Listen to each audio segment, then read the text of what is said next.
नहमदुहु व नुसल्ली अला रसूल करीम अम्मा बाद।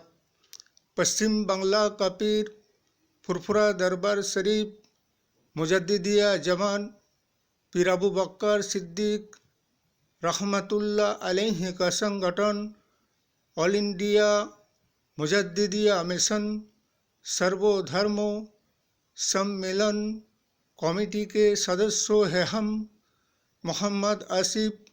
इसके अलावा सर्व भारतीय जातीय कांग्रेस का भी सदस्यों हैं हम। हिंदू मुस्लिम सिख ईसाई जैन क्रिश्चियन आदिवासी दलित हम सब है भाई भाई। मजहब नहीं सिखाता आपस में बैर रखना। हिंद है हम, ये वतन है हमारा। क्या मैं इस मौजूदा शासक दल बीजेपी सरकार नरेंद्र मोदी साहब से पूछना चाहता हूँ, क्या पार्लियामेंट व संसद भवन या राज्यसभा भवन, क्या मौजूदा शासक दल यही सोचते हैं और यही समझते हैं क्या कि विरोधी पक्ष के विपक्ष के नेताओं को निलंबित करने के बाद या उनकी पार्लियामेंट की सदस्यता छीन लेने के बाद क्या हमने बहुत बड़ा बहादुरी का काम किया है, यही सोचते होंगे मौजूदा शासक दल नरेंद्र मोदी साहब का सरकार। बल्कि उन्होंने जो कुछ भी किया है ये लोकतंत्र का असम्मान और अपमान किया है।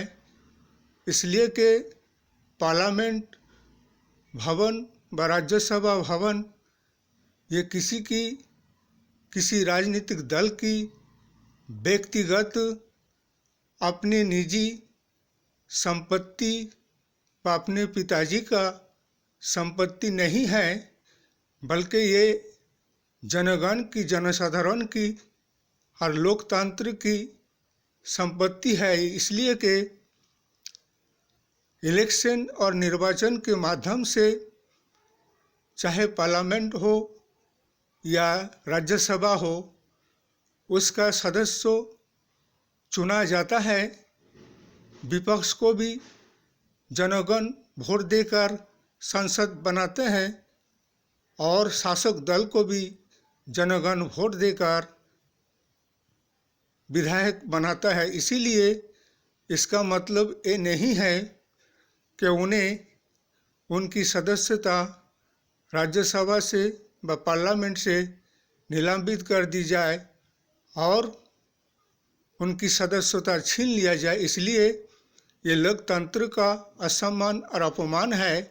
और मैं लोकसभा स्पीकर, राज्यसभा स्पीकर और राष्ट्रपति उपराष्ट्रपति साहब से भी पूछना चाहता हूँ, जितना कि पार्लियामेंट राज्यसभा में शासक दल का अधिकार हक है, उतना ही विरोधी विपक्ष का भी उतना ही अधिकार हक है। इसलिए कि उनको भी जनगणों ने पार्लियामेंट राज्यसभा भेजा है और शासक दलों को भी पार्लियामेंट राज्यसभा का जिम्मेदारी दायित्व मिला है। इसके मतलब ये नहीं कि तुम लोकतंत्र का असम्मान और अपमान करो और उनको उनकी सदस्यता से उन्हें बाहर कर दो और उन्हें जनगण के अधिकार के लिए, हक के लिए, इंसाफ के लिए आवाज़ उठाने से उन्हें रोको। इसलिए कि तुम सोचते होंगे कि हम जो कुछ भी करते हैं और जो कुछ भी कर रहे हैं सब सही और ठीक कर रहे हो, बल्कि नहीं, सब कुछ तुम संविधान के, आइन के, कानून के और लोकतंत्र के खिलाफ कर रहे हो। इसलिए विपक्ष को जितना ही दबाने की कोशिश क्यों ना करो, उतना ही विपक्ष मजबूत होगा आगामी आने वाले समय के लिए। और ये समझते होंगे कि विपक्ष को संसद से निलंबित कर देने के बाद अब वो आज आवाज़ नहीं उठा सकेगा, बल्कि विपक्ष अगर संसद के अंदर आवाज़ नहीं उठाएगा तो क्या वो संसद के बाहर भी आवाज़ उठाते हैं और उठाएगा और उठाते ही रहेगा अन्याय के, अत्याचार के, जुल्म के खिलाफ और नाइंसाफ़ी और बेईमानी के खिलाफ।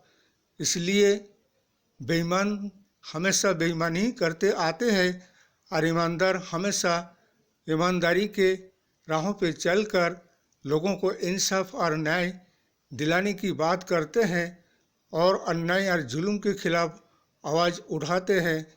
इसलिए हमारे 26 दल संगठन इंटरनेशनल इंडिया आने वाले 2024 के लिए और मजबूती से आगे बढ़ेंगे और मजबूती से तैयारी करेंगे और आने वाले दिन और समय में उन्हें ऐसा सबक सिखाया जाएगा मौजूदा शासक दल को, जो कि जनगण और लोकतंत्र की असम्मान अपमान कर रहे हैं।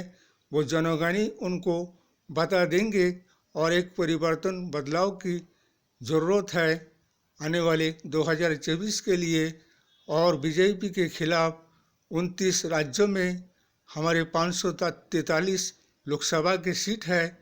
इसलिए 26 दल संगठनों में से सिर्फ एक एक कैंडिडेट खड़ा किया जाएगा, जहां जिस राज्य में जिसके जन समर्थन और प्रभाव ज़्यादा होगा उस हिसाब से हमारे इंटरनेशनल इंडिया 26 दल संगठनों से और हमारे सर्वभारतीय जातीय कांग्रेस की तरफ से यही सिद्धांत तो लिया जाएगा, जैसे हमारे हाईकमान सोनिया जी, राहुल जी, प्रियंका जी के सिद्धांत के ऊपर से सब कुछ ही होगा।